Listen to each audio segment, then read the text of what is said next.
Hello, and welcome to the Niles S&A Silent Film Museum's online version of Charlie Chaplin Days. My name is Michael Bonham, and some of us at Niles S&A have chosen a few of our favorite Charlie Chaplin films to tell you about. Now, for a brief little background on Charlie, after some years in vaudeville, he joined the Keystone Film Studio in 1914, and right at the beginning of 1915, he joined the S&A Film Studio. He made his first film for S&A in Chicago, then he came out here to the Niles studio, and his first film here was A Night Out. And my little talk today is Charlie's second film in Niles, called The Champion. And from the title, yes, you might guess it's about boxing.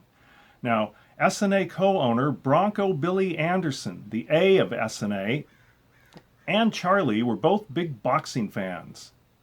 In 1911, Bronco Billy starred in an S&A boxing movie called Spike Shannon's Last Fight. And in 1914, Charlie appeared in a Keystone boxing movie called The Knockout. In that film, the two fighters were Roscoe Fatty Arbuckle and Edgar Kennedy, with a full head of hair, if you can believe it, for those of you that know him. Charlie played the referee. And if you watch that and then you watch The Champion, you'll see some similarities that Charlie brought with him. Now, for a little bit about the cast of The Champion, the part of the tough boxer that Charlie confronts in the gym was played by Ernest Van Pelt. I like that name. Also, another one of the actors in that opening sequence was Lloyd Bacon. Now, Lloyd Bacon played two roles in this film. He played the first sparring partner that Ernest Van Pelt knocks out. And then later in the film, he plays the referee in the big championship fight. Now, during the fight, you'll see a bunch of guys sitting in some bleachers. Sold out fight. Front row center is Leo White. He played the villain in the film. A little earlier, he had tried to bribe Charlie into losing the fight. Now, Leo had been appearing in films for S&A since 1913 and continued to appear in films in small roles all the way through the late 1940s. He had 476 credits to his name. Quite a resume. Sitting just to his right is S&A co-owner Bronco Billy Anderson, just there as an extra, and through most of that sequence you can tell he had a pretty good time. Also, a little earlier, you'll see a peanut vendor stumbling through that crowd.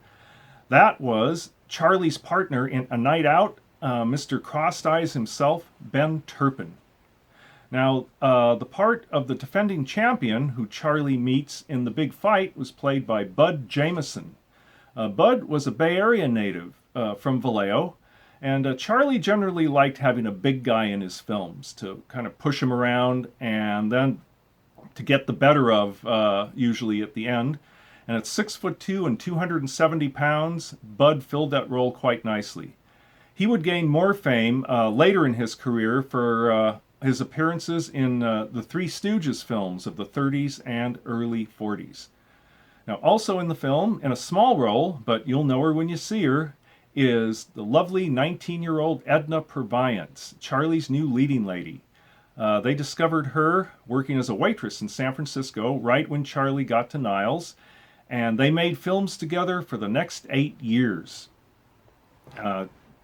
Edna and Charlie had great film chemistry, and it really helped make Charlie a much better and more well-rounded comedian, really helped make him a legend, and he financially helped support her for the rest of her life.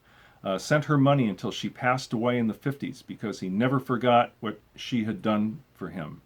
Now there's another actor in the film, if you could call him that. It's a bulldog called Quapaw Lord Ori. He appears right at the beginning, a little bit in the middle, and he figures very prominently in the end. And when I say the end, I mean the end. You'll know what I mean when you watch it.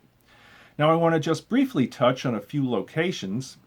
The set for the gym where Charlie trains for the fight was in the glass enclosed stage behind the studio. Now, if you see the picture there, the kind of chubby looking guy just standing there watching it all is Roscoe Fatty Arbuckle.